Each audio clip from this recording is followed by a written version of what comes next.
Olá, Porto Velho, querida e amada capital simpatia, minha princesa do norte.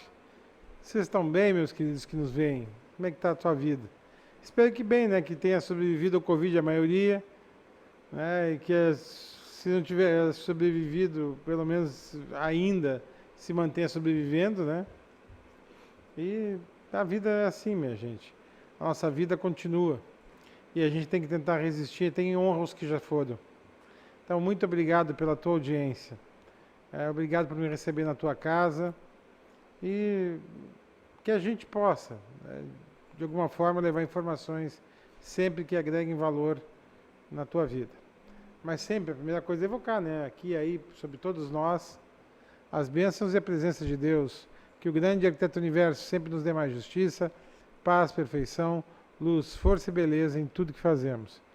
Quem com Deus anda, nunca anda só e sempre anda bem. Bom, sem mais delongas, está aqui do meu lado para falar sobre desafios éticos. Contemporâneos. Eu ia dizer modernidade, ainda bem que Tá, não. tá. Mas a modernidade ainda é antes do contemporâneo.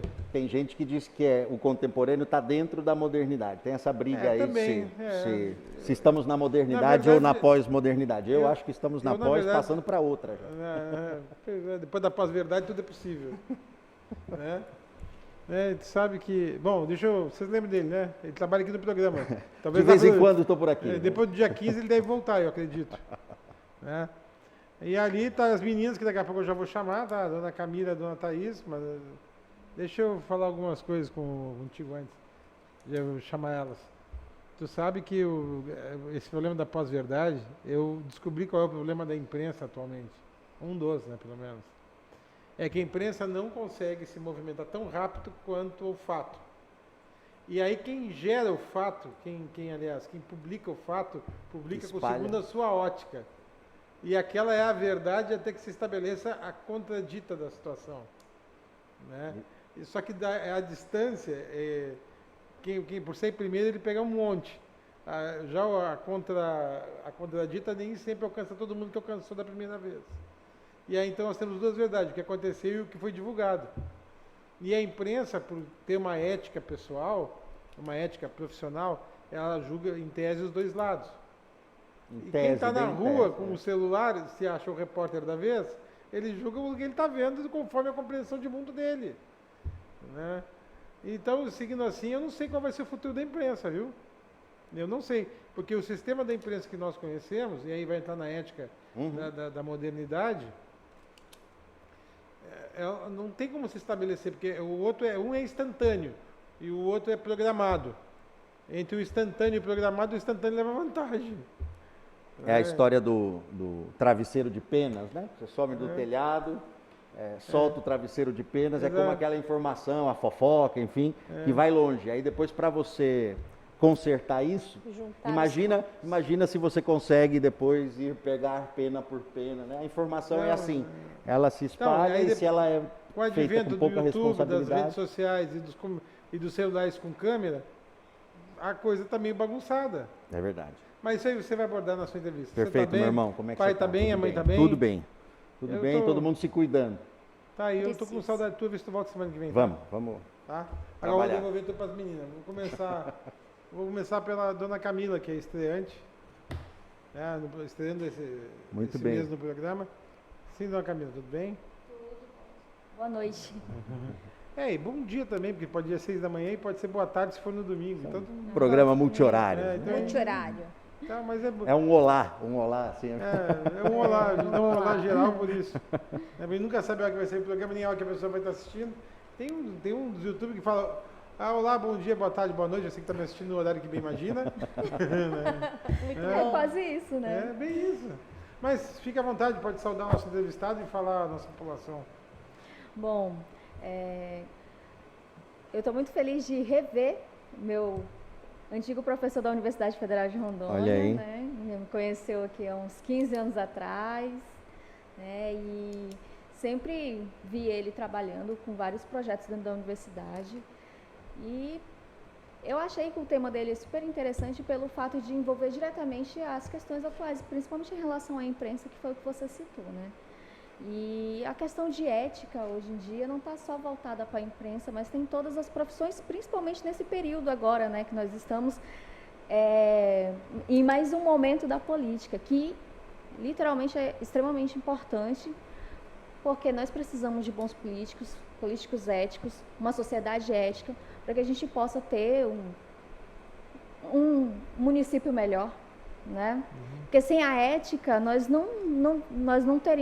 nunca vamos ter um Estado que vai atender e beneficiar a sua população. E assim será. Mas seja bem-vinda, tá bom, querida? Tá. Thaís.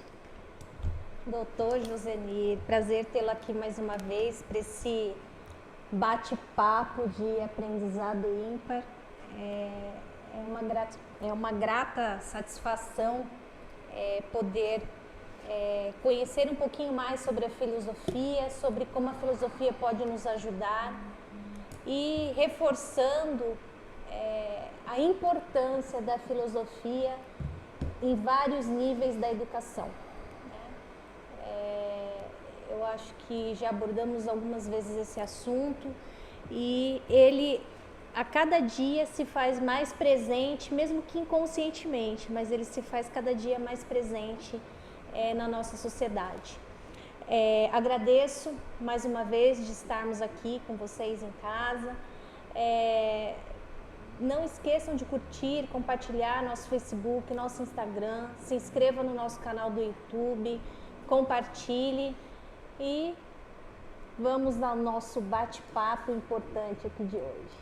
Perfeito. Eu vou chamar a vinheta e a gente vai começar, tá bom, querido? Tudo bem. Por favor, Eudes, nossa vinheta.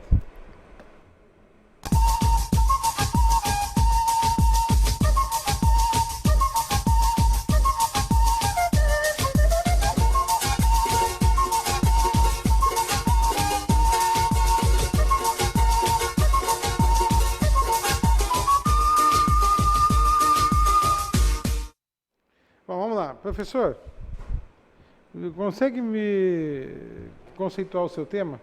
Sim, meu irmão. Então vamos Antes de mais nada, agradecer novamente aí a oportunidade que o programa Conteúdo Amazônia, através do seu apresentador, Paulo Benito, oferece à Universidade Federal de Rondônia, por estar aqui presente, por trazer temas importantes, não só através da minha pessoa, mas de outros professores que fazem uso desse espaço. Muito obrigado, Benito.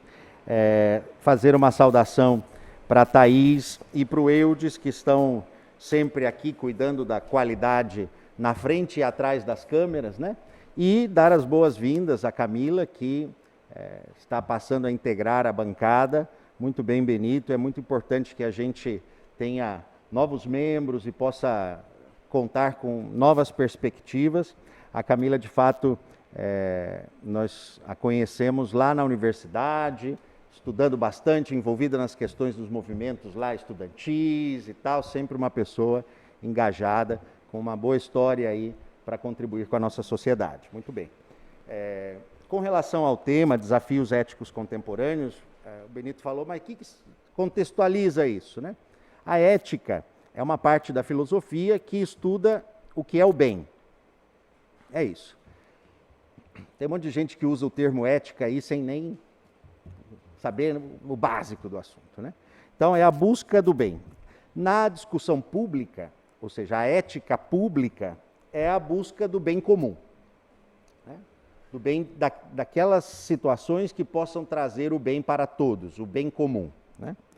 E os desafios que nós estamos enfrentando no nosso tempo, na contemporaneidade, passam, entre outras coisas, por enfrentar negacionismos. Você, Benito, estava dizendo agora há pouco, fazendo referência ao tema da pós-verdade, que está ligado ao negacionismo da verdade, né? A gente falou disso em outro programa. Para a pós-verdade não interessa a verdade, interessa a minha versão que possa trazer benefícios para os meus interesses e assim por diante. A verdade ficou de lado, por isso pós-verdade. Negar o valor da verdade. Isso é muito problemático, principalmente em momentos de crise. Estamos enfrentando uma crise sanitária com negacionismo da verdade. Aí fica difícil fazer política pública, fica difícil tomar decisões, né? a gente vê malabarismos com números o tempo todo aí, enfim, não se está muitas vezes interessado no fato, mas sobretudo interessado na melhor versão, na versão que me faça bem, né? Mas esse não seria o foco da nossa fala de hoje, muito embora ela tenha a ver com esse negacionismo. Eu queria abordar outros negacionismos, Benito, que também nos trazem desafios no campo da ética. Por exemplo, o negacionismo das questões sanitárias. A tal da gripezinha, já escutaram falar, não? Já. Né? É uma gripezinha que já matou 100 mil pessoas no Brasil e vai matar muito mais ainda, né? Então, negacionismo em questões sanitárias gera uma série de discussões éticas muito importantes. E, de fato, essa questão não está sendo ainda tratada com a sua gravidade, profundidade, e muito provavelmente o será depois deste momento de emergência de saúde. As autoridades que neste momento estão trabalhando numa plataforma de negacionismo sanitário vão muito provavelmente enfrentar graves problemas de responsabilização nos próximos anos. Quem acha que está tirando vantagem de dizer que não, é gripezinha, não, esse remedinho aqui resolve, não se preocupa não, abre tudo. Essas pessoas, se acham que neste momento ainda não estão sendo responsabilizadas, tem que tomar cuidado, porque certamente o serão. A história vai julgá-las e a história é implacável nesse aspecto. É implacável. Mesmo que num determinado momento ideias muito absurdas tenham grande apoio popular, a história julga tudo isso, né? O nazismo, por exemplo, teve apoio popular, né? Entende? Então, em massa. Então, entendemos que o negacionismo em termos sanitários, você criar uma cultura de desprezo à ciência, desprezo à medicina, às áreas da saúde em geral, né? E ainda tentando fomentar discussões políticas e religiosas, misturar tudo isso para tratar de temas de saúde, isto é muito grave, né? E a ética trata desta questão da saúde através do campo da bioética, né? Discussões como devemos utilizar nossos recursos limitados para a saúde. Será que é comprando um monte de remédio ineficaz? Ou é fazendo campanhas de distanciamento social e assim por diante? Então, estas escolhas práticas no campo da saúde são orientadas pelas discussões bioéticas, né? Então, este aí é um dos desafios que nós precisamos enfrentar neste momento.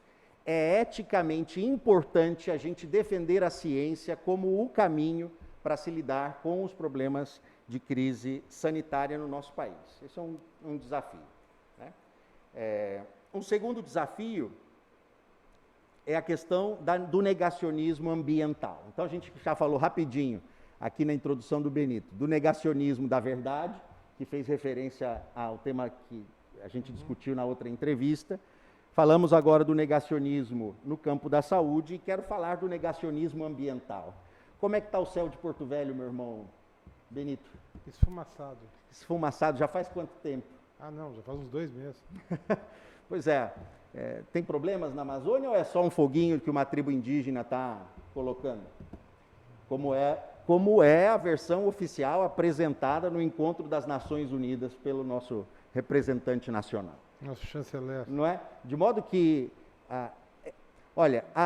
o negacionismo com relação ao Covid, a gente sabe que vai cair por terra mais rápido do que o outro negacionismo, do que o negacionismo ambiental. Por quê? Porque as consequências desse problema ambiental demoram mais a surgir. As consequências de uma pandemia vêm logo, estão na cara, são 100 mil mortos, né? Mas as consequências ambientais, elas demoram anos. Então, neste processo, negacionismo cria raiz. Tem espaço para os negacionistas neste processo, né? Apesar de a ciência, desde o ano 2000, já ter deixado bem claro que a nossa atuação, a atuação humana, altera grandemente os processos climáticos no planeta. Então, este é um outro grande desafio. que às vezes agora no período da pandemia perde um pouco o foco, mas que continua, nós estamos batendo recordes de temperatura, né? E a experiência que a gente tem de passear aí, estudar, enfim, em outros países, nos mostra que este tema está sendo muito debatido e ganha força, interesse, inclusive o mercado econômico já está de olho nessa coisa aí das queimadas e etc, né? Então, nós precisamos eticamente tomar uma posição como geração sobre o tema climático, né? Está nas nossas mãos e as próximas gerações vão sofrer apenas as consequências, né? Muitas coisas que nós podemos fazer, as outras gerações muito provavelmente não poderão. De modo que este é um grande desafio também, ético no nosso momento, o combate ao negacionismo ambiental. E só para fazer mais um comentário, Benito, e aí a gente abre para perguntas e tal, um outro desafio importante, que é o desafio de como vamos lidar com as alterações que a pandemia, as alterações do nosso dia a dia que a pandemia nos trouxe. Em outros programas aqui a gente falava que o futuro, a gente fala de filosofia do futuro, que no futuro a inteligência artificial, não é, ia tomar o espaço de uma série de profissões e tal. O futuro chegou muito mais rápido. O futuro chegou antes que a gente pudesse parar para pensar nele de uma maneira responsável, né? Não sei se você ficou sabendo, você que é da área, Benito, na semana passada saiu, eu não sei se eu te mandei, saiu uma legislação nova eu não sei caracterizar exatamente o tipo de legislação, mas é dentro do judiciário estabelecendo diretrizes éticas para o uso da inteligência artificial no judiciário. Não. Então, a inteligência artificial já está sendo utilizada dentro do judiciário e o judiciário precisou fazer uma reflexão sobre como é que vamos utilizar isso eticamente.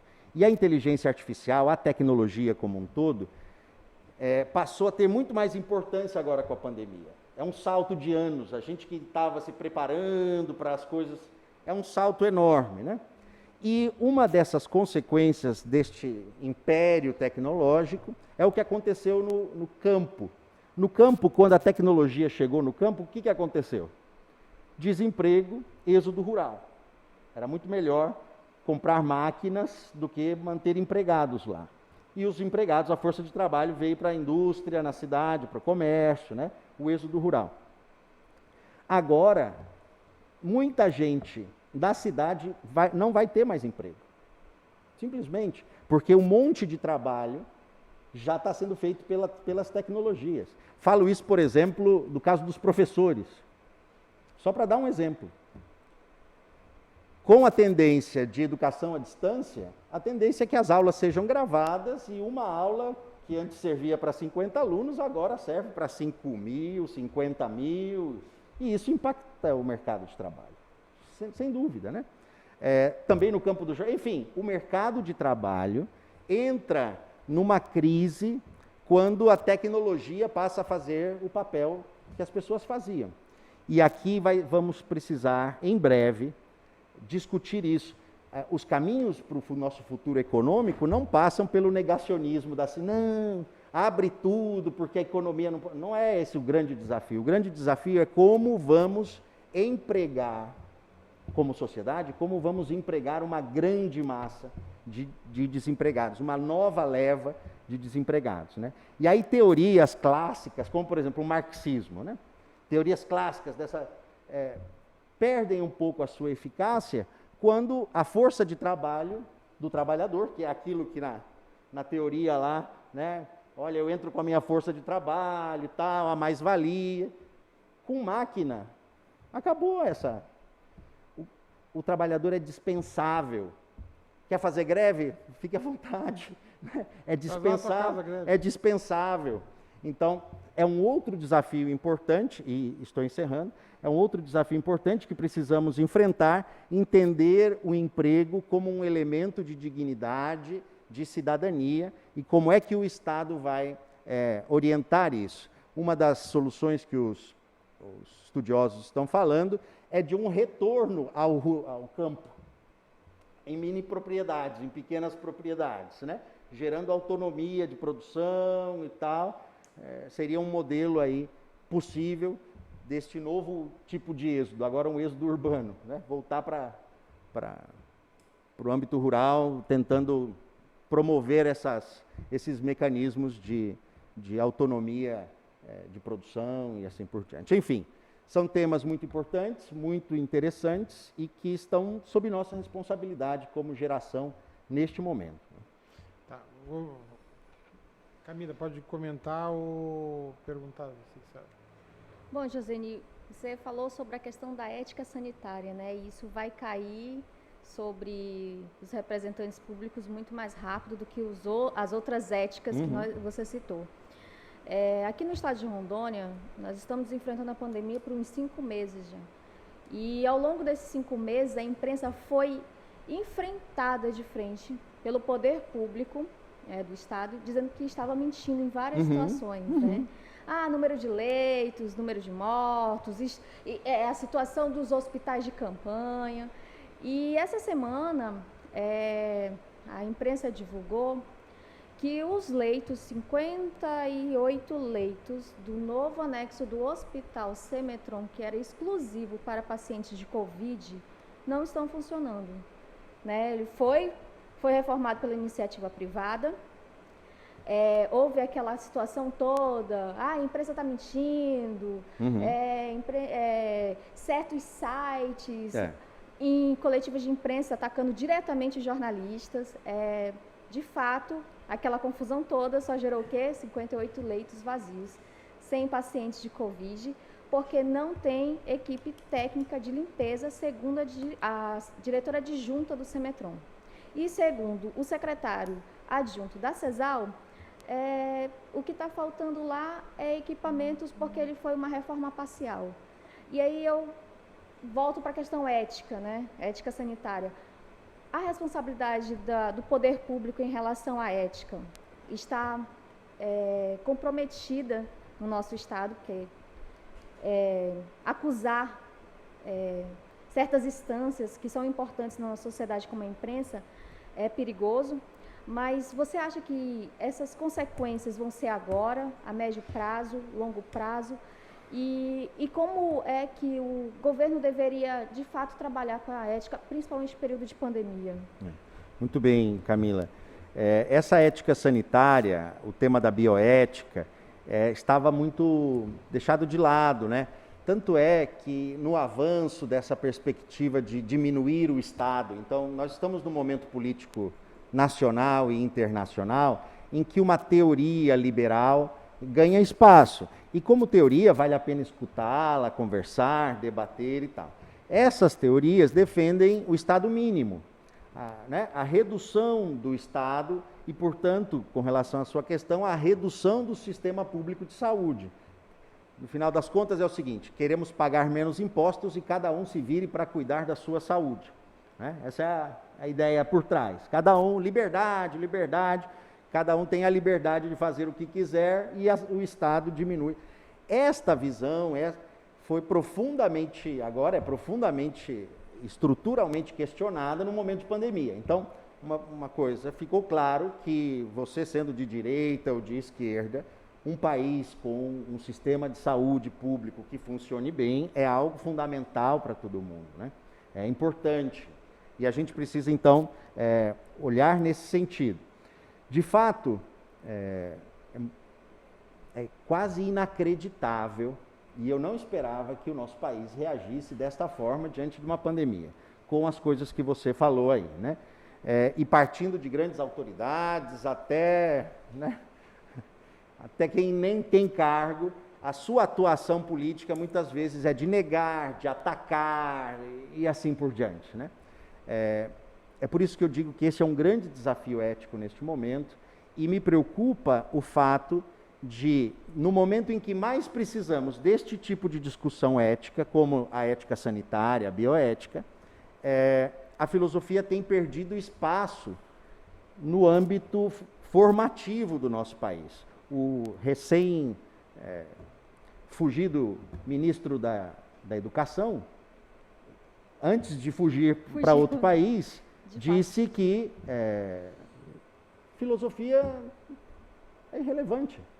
Na verdade, ele É qualificou a qualidade de ensino superior de todas as universidades. Exatamente. É isso? Então, assim, se filosofia é irrelevante, o Estado não tinha que investir dinheiro nisso. Então, quer dizer que estas discussões de responsabilidade, de bioética, etc., são irrelevantes, é isso? Né? Então, no principal momento, onde mais precisamos deste tipo de conhecimento, deste tipo de discussão, é o momento também em que está desprestigiada esta área do conhecimento. Né? Então, isso acaba refletindo diretamente no comportamento social. Né? Sem dúvida. E aí, os nossos maiores espelhos sociais são os nossos políticos. Eu até queria comentar um pouquinho nessa questão da bioética, na questão da formação filosófica dos nossos agentes de saúde como um todo, né? Médicos, enfermeiros, psicólogos, todos, né? Da importância disso quando se traz. Mas não queria tocar nesse assunto, porque acho que é um assunto que a gente poderia tocar o programa inteiro, que ele é bem...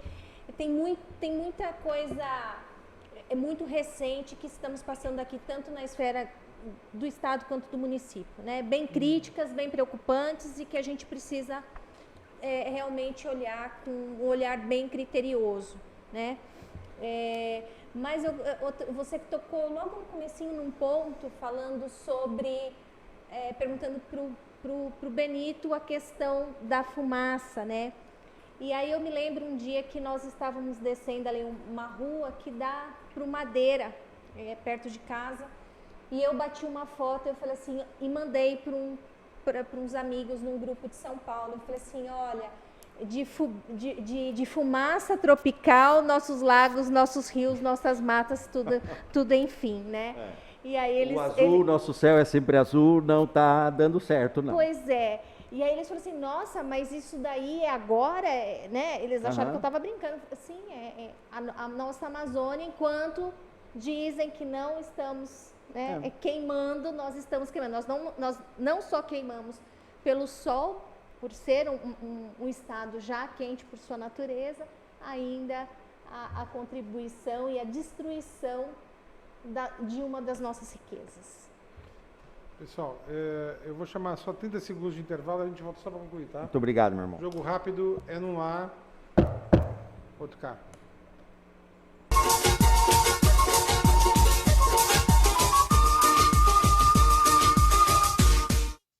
Voar, navegar, jogar, curtir, baixar, assistir, trabalhar. Tudo tem ficado muito rápido. Tudo requer pressa, mas com qualidade. Brasil Digital. Você mais conectado. Internet 100% fibra ótica.